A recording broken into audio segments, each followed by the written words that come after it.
हाय hello नमस्कार welcome back to my channel Deepali एक housewife. तर व्लॉग आपला 2 दिवसानंतर येतो आहे. 2 दिवस मी व्लॉगच नाही टाकला कारण मुलं आहेत गावी आणि काही मूडच येत नाही आहे कुठल्याच गोष्टीला. तर म्हटलं चला आज थोडंसं आपण करूया सुरुवात. आणि मग पहिले तर मी सकाळी सकाळी गाडी चालवायला गेली कारण खूप एक्सायटेड होते. मी गावावरून आले. गाडी तर तुम्हाला माहिती आहे गावाला जायच्या दिवशी आणली होती आणि मग मला चालवायलाच भेटली नाही. म्हटलं आज सकाळी सकाळी राऊंड मारते एकदा. तर मस्त गाडी वगैरे थोडा वेळ चालवून आल्यानंतर नाश्ता केला. दिवाळीचा फराळच खाल्ला कारण आता जोपर्यंत ही दिवाळीचं फराळ आहे तोपर्यंत नाश्त्याला दुसरं काही बनेल असं वाटत नाही. आणि हे खाऊन खाऊन कंटाळा आला आहे आता. असं करता करताच कसं तरी होत होतं. करायला खूप छान वाटतं पण ते खायचं म्हटलं की मग जीवावर येतं. आणि मग थोडा नाश्ता वगैरे झाल्यावर म्हटलं आहोत दोघंच घरी, एवढं काय तर जेवण वगैरे लगेच बनवायचं नाही आहे. तर जरा वेळ थोडंसं आरीवर्क करायला घेतलं, जो की माझा खूप दिवसापासून हा ब्लाऊज राहिला आहे करायचा.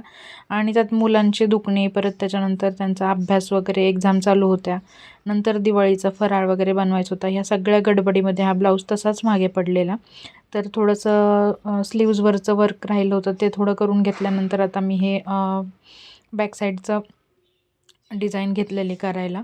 आणि स्लीवचं वर्क मी तुम्हाला दाखवलंच तर खूप छान असा भरगच्च ब्लाऊज होणार आहे. छान झालं म्हणजे नाही का, व्यवस्थित वर्क करून झालं माझं.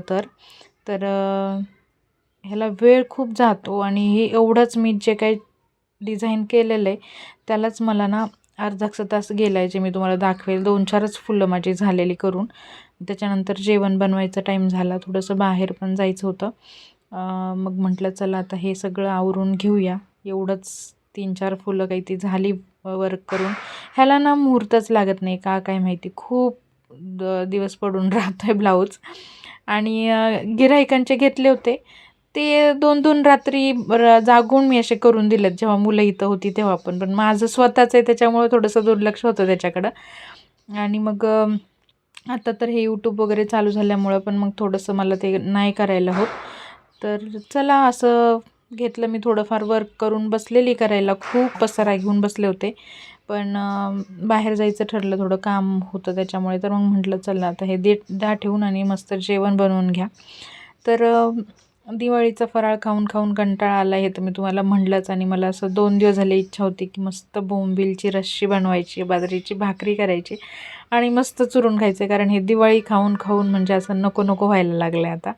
पण ते आणले आता मी घरी. तर मी बनवलेलं, पण जे बनवलं होतं ते मी मग गावी घेऊन गेले सासूबाईंना, मम्मीला वगैरे सगळं. कारण माहीत होतं तिकडून पण आई देणार आहेत, मम्मी देणार आहे. मग ते एवढं सगळं तरी मग इथं पण खायला कोणी नाही आहे एवढं. तर मग तिकडून येतानाच आता असं झालं की मी इथं केलेलं कमी होतं, तिकडून आलेलं तर म्हणजे दुप्पटच झालं आता सगळं. तर पहिले तर म्हटलं आता ते सगळं भरून घेते. मस्त छान डब्बे वगैरे स्वच्छ करून घेतलेले. आणि थोडे थोडे म्हणजे चिवडा तर कुठल्याच डब्यात बसणारा नव्हता कारण माझ्याकडे एवढे मोठे डबेच नाही आहेत. तर ज्या गोष्टी बसण्यासारख्या आहेत, करंजा वगैरे असं सगळं, म्हणजे हे असं कॅरीबॅगमध्ये वगैरे फुटून जातं म्हणून म्हटलं डब्यात घालून ठेवते. कारण अंशुलला खूप आवडतं आणि तो गावाला राहिला आहे. अंशुल आणि तक्ष दोघं राहिलेत. आणि मग खाणार आता घरात एवढं कोणी नाही आहे. तर व्यवस्थित डब्यात घालून ठेवूया कारण आता 2-4 दिवसांनी जेव्हा मुलं येतील तेव्हा अंशुल खाईलच, त्याला आवडते करंजी. मग छान सगळं काढून घेतलं डब्यांमध्ये. पहिलं तर ह्या करंजा तर मी 2 प्रकारच्या आणल्या होत्या. आईंनी दिलं होतं डब्यात घालून, पण ते छोटा डब्बा होता म्हणून म्हटलं तर मोठ्या डब्यात ठेवते. मम्मीनी 2 प्रकारचे दिलेले. तक्षला रव्याच्या करंजा आवडतात म्हणजे गऱ्याच्या, आणि अंशुलला तिळाच्या. तर मग दोन्ही प्रकारच्या केल्या होत्या. आईंनी तिळाच्या भरपूर दिलेल्या, करंजा तर भरून ठेवल्या. त्याच्यानंतर म्हटलं तर चकली वगैरे कॅरीबॅगमधून मी काढलं नाही ते चकली, कारण ते आत्ता तरी चला मुलं नाही आहे 2-3 दिवस, पण आल्यावरती ते डब्बा वगैरे थोडाफार उघडा ठेवला, व्यवस्थित नाही लावला. एवढं छान केलेलं खराब होऊन जाणार म्हणून मग कॅरीबॅगमध्येच ठेवलं मी ह्या शेव वगैरे सगळ्या. तर ही शेव पण मम्मीने बनवून दिली होती. वरच्या आईने अंशुलला आवडते म्हणून मिठाची घेऊन दिलेली. आणि लाडू पण छोट्या डब्यात ज्यात आईंनी करंजा दिलेल्या आहे त्याच्यात काढून ठेवून दिले, कारण लाडूचा डब्बा मला फ्रीजमध्ये ठेवायचा होता. तर लाडू मी फ्रीजमध्येच ठेवते कारण बाहेर लाडू असे 2-4 तासपेक्षा जास्त मग राहत नाही, त्याला बुरा लागायला लागतो. मग खायच्या आधी 10-15 मिनटं काढून ठेवायचं फ्रीजमधून, तर छान लागतात आणि टिकतात जास्त दिवस. तर बाकी सगळं तर भरून घेतलं. चिवडा भरायला काही नव्हतं, त्याच्यामुळे त्याला मी तसाच गाठ मारून ठेवून दिलं. नंतर मम्मीने आत्ताच चटणी मसाला बनवलेलं छान, तर म्हटलं दे मला ताजं, थोडंसं माझ्याकडं भरपूर आहे पण आणलेलं. आणि हे असं मी सगळं टी व्ही पुढे डबे ठेवलेत, कारण दिवाळीच्या फराळाचे डबे जर मी आतमध्ये किचनमध्ये ठेवून दिले तर मग तो फराळ त्यातच खराब झाला म्हणून समजा. तर जोपर्यंत ते संपत नाही तोपर्यंत टी व्ही पुढे हे राहणारच आहे आता डबे, कारण आठवण राहते आणि भूक लागली की मग मुलं पण जातात आपोआप आणि उघडून खातात. तर मग ते त्यांच्या सोयीनुसार ठेवून द्यायचं समोर, आणि आपल्या पण लक्षात येतं की आपल्याला आहे खायला काहीतरी, भूक लागली तर आपण हे खाऊन घ्या, खराब होऊन जाईल.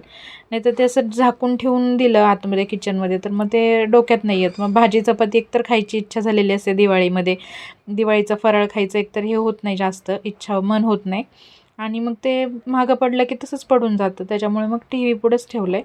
तर इकडे मला तर बनवायची होती बोंबीलची भाजी, पण पहिले तर तक्षा बाबांना बटाट्याची भाजी बनवून घेतली थोडीशी, कारण त्यांना आवडत नाही, माशांचा कुठलाच प्रकार त्यांना आवडत नाही, फक्त मटण, अंडे, चिकन हेच खातात ते. तर मग म्हटलं तुमच्यासाठी थोडीशी बटाट्याची भाजी बनवते, पण मी कंट्रोल नाही करू शकत, मला खायची बोंबीलची भाजी आणि बाजरीची भाकरी. तर ह्यांना मस्त बटाट्याची भाजी, बाजरीची भाकरी वगैरे केलेलं. तर पहिलं तर ह्यांची भाजी आधी बनवून घेतली ह्यांच्यासाठीची. दुसऱ्या गॅसवर शेंगदाणे भाजून घेतले होते छान बारीक गॅस करून, आणि मस्त आता ही भाजी शिजायला टाकली की मग माझ्यासाठीची भाजी बनवून घ्यायची आहे.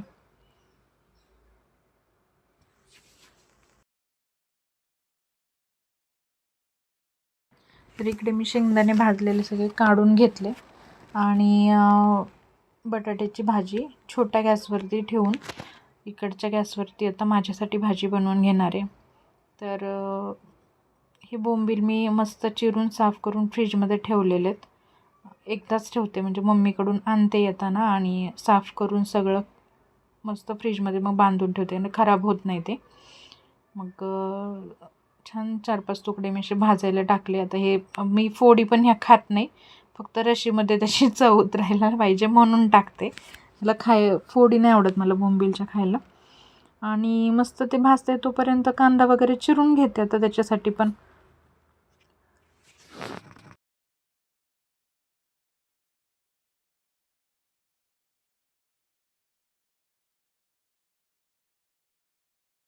बोंबील छान भाजून झाला की त्याला काढून घेतला ताटलीमध्ये, आणि तेल टाकून कांदा परतायला टाकायचा आहे.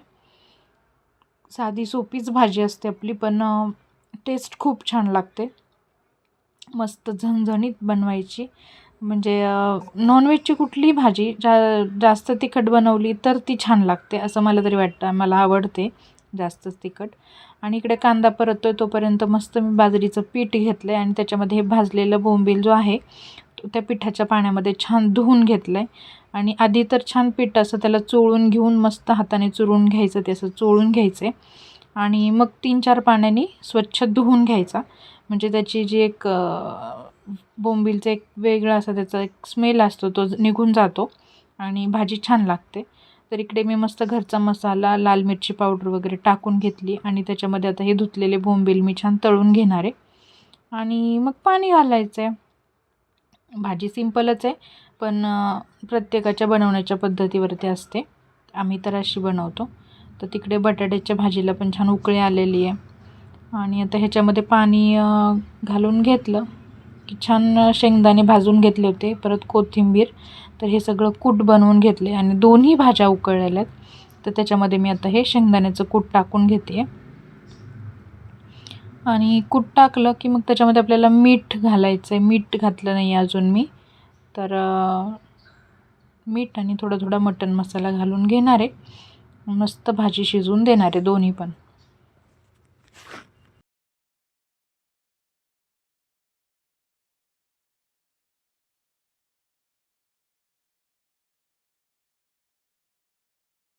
इकडे आता सगळं त्याच्यामध्ये घालून झाल्यानंतर थोडंसं अर्धं झाकून घ्यायचं आहे, आणि 10 मिनटं होऊन द्यायच्या भाज्या. त्याच्यानंतर दोन्ही भाज्या अशा रेडी झालेल्या आहेत. बोंबीलच्या भाजीला तर मस्त तरी आलेली जशी मला पाहिजे तशी. आणि इकडे मी कोथिंबीर थोडीशी काढून घेतली आहे, ती कळेल तुम्हाला पुढे कशासाठी ठेवली आहे. तर पहिले तर ही भाजी उतरून घेते आणि मस्त भाकरी बनवून घेते आता बाजरीच्या. आणि आता असं झालं आहे, कधी जेवेल मी, भाजी एवढी छान झाली आहे.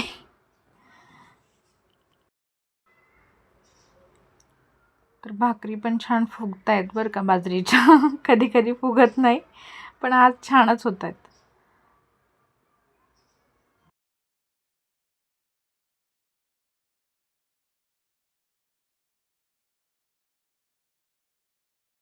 आणि छान भाकरी बनवून झाल्या. त्याच्यानंतर थोडंसं किचन क्लीन करून घेतलं, कारण तिथं मला कांदा कट करायचा होता.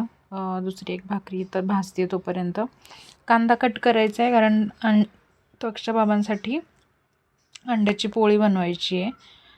आणि त्यांना कांदा कोथिंबीर घातलेलीच पोळी आवडते. टोमॅटो पण पाहिजे असतो, पण मी घातला नाही. मला नाही आवडत हे असं कांदा टोमॅटो वगैरे घालून बनवलेलं. मला प्लेन पोळी आवडते, फक्त चटणी मीठ घालायचं, मस्त पातळ पोळी बनवायची. तर मग त्यांच्यासाठी पहिले तर मी आता ही अंड्याची पोळी बनवून घेतली.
छान अशी पोळी रेडी झालेली आहे. मग मस्त असं घरनं आणलेलं वल्ले कांदे दिले होते आईंनी, जे खायला खूपच छान लागतात आणि खूप आवडतात आम्हाला. तर कांदा वगैरे चिरून घेतला. पहिलं तर त्यांच्यासाठी ताट रेडी केलं आणि नंतर माझ्यासाठी जेवण घ्यायचं होतं. त्यांना जास्त तेलकट भाजी आवडत नाही, पण माझ्याकडून होते ती, तरी पण कमी करायचा प्रयत्न केलेला. माझी बोंबीलची भाजी तर तुम्ही बघितलीच. मला खूप तरीवाल्या भाज्या आवडतात. मस्त आता त्यांच्यासाठी ताट करून घेतल्यानंतर मी माझ्यासाठी जेवण वाढून घेतलं. तर ही होती माझी बोंबीलची भाजी, जी मला अशीच खायची होती. लास्ट टाईम मी तव्यामधला बनवलं होतं बोंबील. आज मला मस्त कढईमधला रस्सा बनवायचा होता आणि खूप छान झालेला. वासच खूप छान येत होती.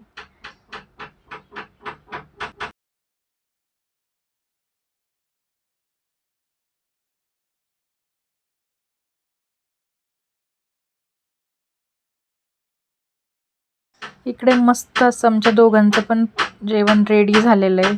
हे तर त्यांच्यासाठी बनवलेलं आहे आणि हे आहे माझ्यासाठी बनवलेलं. तर चला आम्ही जेवण करून घेतो. व्हिडिओ कसा वाटला नक्की सांगा. चॅनलला लाईक शेअर अँड सबस्क्राईब करायला विसरू नका. भेटूया आपण पुढच्या ब्लॉगमध्ये.